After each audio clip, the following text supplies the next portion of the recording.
প্রজন্মের জন্য একটি নিরাপদ বাংলাদেশ বিনির্মাণ। রাজপথের সহযোদ্ধা গণপরিষদ সভাপতি নুরুল হক নূরের উপর হামলা সহ সাম্প্রতিক কিছু ঘটনা স্পষ্ট দেশের স্থিতিশীল পরিস্থিতি ক্রমেই জটিল হয়ে উঠছে অথবা জটিল করে তোলা হচ্ছে।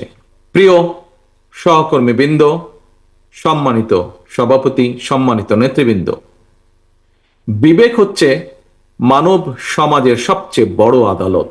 এই বিবেকের আদালতেই আজ আমাদের আত্মজিজ্ঞাসা করা দরকার, নির্বাচন হতে দেওয়া হবে না, এই ধরনের উচ্চারণ ফ্যাসিবাদ বিরোধী শক্তির ঐক্যকে দুর্বল করবে, নাকি পলাতক ফ্যাসিবাদী অপশক্তির পুনরুত্থানের প্রাসঙ্গিকতা তৈরি করবে?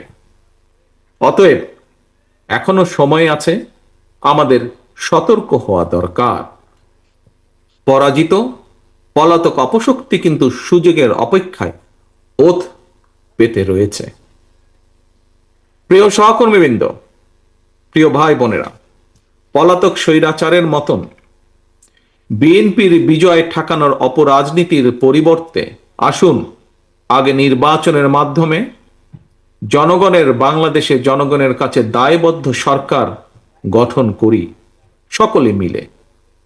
এরপর রাজনৈতিক দলগুলোর আরো সকল যৌক্তিক দাবিগুলোর সমাধানের পথ খুঁজি আমরা।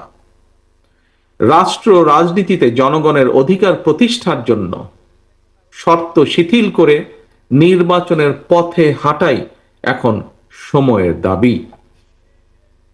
জনগণের ভোটের অধিকার প্রয়োগ করে নির্বাচন কেন্দ্রিক গণতন্ত্র চর্চার মাধ্যমে যদি আমরা রাষ্ট্র এবং সমাজে গণতন্ত্রকে প্রাতিষ্ঠানিক রূপ দিতে পারি, একজন রাজনৈতিক কর্মী হিসাবে আমার বিশ্বাস গণতান্ত্রিক রাজনৈতিক দলগুলোর গণতান্ত্রিক দাবিগুলো সময়ের সাথে সাথে বাস্তবায়নের পথ সহজ হয়ে যাবে।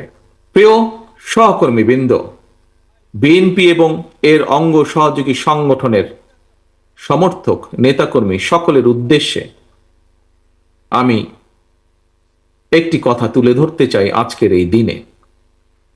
বিএনপি মনে করে রাজনীতি মানেই শুধু প্রতিশ্রুতির ফুলঝুরি নয়, বরং রাজনীতি মানে জনগণের জীবন মানের উন্নয়ন, ভবিষ্যৎ প্রজন্মের জন্য একটি নিরাপদ বাংলাদেশ বিনির্মাণ। এবং সেই লক্ষ্যেই বর্তমান এবং ভবিষ্যৎ প্রজন্মের জন্য বিএনপি কি ধরনের পরিকল্পনা বাস্তবায়নের রূপরেখা প্রণয়ন করেছে, বেশ কিছু বিষয় ইতিমধ্যেই একটি সুনির্দিষ্ট পরিকল্পনা জনগণের সামনে আমরা তুলে ধরেছি বিভিন্ন কর্মসূচিতে, বিভিন্ন বক্তব্যের মাধ্যমে, বক্তব্যের ভেতর।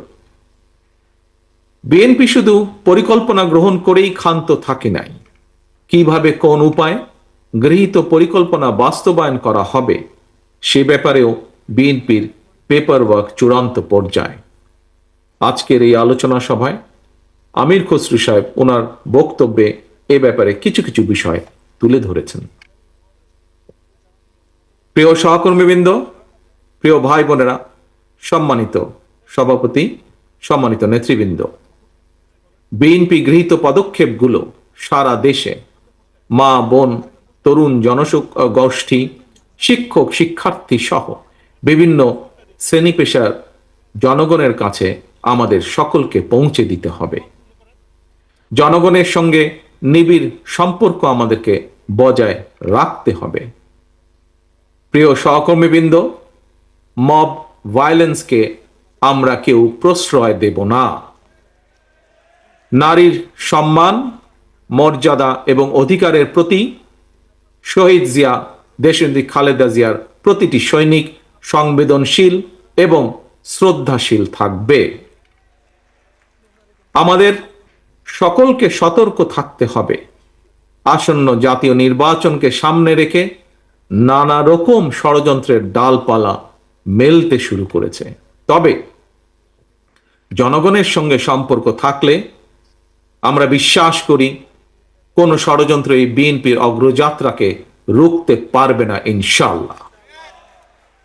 সাতচল্লিশ বছরের গৌরবান্বিত পথ চলায় বিএনপি বরাবরই দেশের গণতান্ত্রিকামী জনগণের সহযোগিতা এবং সমর্থন পেয়ে এসেছে। তাই আসুন প্রতিষ্ঠা বার্ষিকীর এই দিনে জনগণের কাছে আমরা প্রতিজ্ঞাবদ্ধ হই, গণতন্ত্র, ন্যায় বিচার, আইনের শাসন এবং জনগণের অধিকার প্রতিষ্ঠার পথ থেকে বিএনপি যেমন অতীতে বিচ্যুত হয়নি, ইনশাল্লাহ ভবিষ্যতে আমরা বিচ্যুত হব না। প্রিয় সহকর্মীবৃন্দ, প্রিয় ভাই বোনেরা, আপনার দল, আপনাদের দল, আমাদের দল, বিএনপির শেকড় এই বাংলাদেশ।